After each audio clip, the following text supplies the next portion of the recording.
So I've already mentioned different cameras that you might want a little bit, but now I want to go into cameras in a bit more depth because I know it can be very, very confusing, especially if you're not very technically minded. So your first option, as I said, is the big DSLR. Big handheld cameras where you can change the lenses to all different types. These are more of a financial investment, but they make the best beautiful photos. They're going to be really good for photo as well as video. They're going to make beautiful images and they're much more professional and they're going to last you for a very long time because you can update the lenses. So quite often you can buy a fairly cheap actual body and then buy more expensive lenses to increase your quality. Maybe as you grow over time, you can invest in more expensive lenses but keep the same body. Then there's the point and shoot cameras, which are best for vlogging. The number one thing to look for in this is a flip out screen.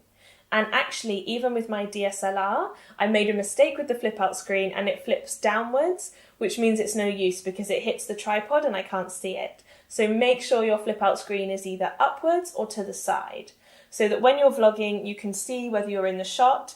But of course, remember to look down the lens as much as you can rather than looking at yourself on the screen. Otherwise, your eyes will be really out of alignment. So you have those two options of either a handheld vlogging camera or a DSLR. But there are now a few that are a bit more in the middle. For example, the Pen, which is a vlogging camera kind of portable size, but does have interchangeable lenses. And there's quite a few coming out like this. Of course, you won't get the extreme quality of a DSLR, but it's going to be better quality than a vlogging camera, and it's going to be much more versatile. So if you're kind of in between the two budgets, that might be a good option for you, and a lot of big YouTubers do use those. If you're really just starting out, you can consider doing it on your phone. If you have a good quality phone, I've got an iPhone 6 and I've done my first 2 travel vlogs just on my phone. I'd recommend not using the selfie camera because that tends to be much lower quality. But if you can use the normal camera and just talk into it, then that worked really well. I was really impressed with the quality of my vlogs when they came out when I was just using my iPhone. And I've now invested in a proper vlogging camera. But it's a good way for you to test the waters before you invest that kind of money. So consider your phone if you have a good quality one already. But I would say as early as you can invest because YouTube is becoming a very competitive space now.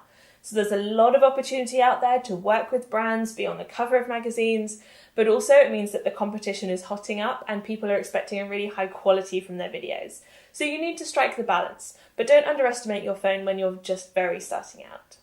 I'm going to include a downloadable of some really great cameras, but the best thing that I recommend is just to copy what other YouTubers are doing.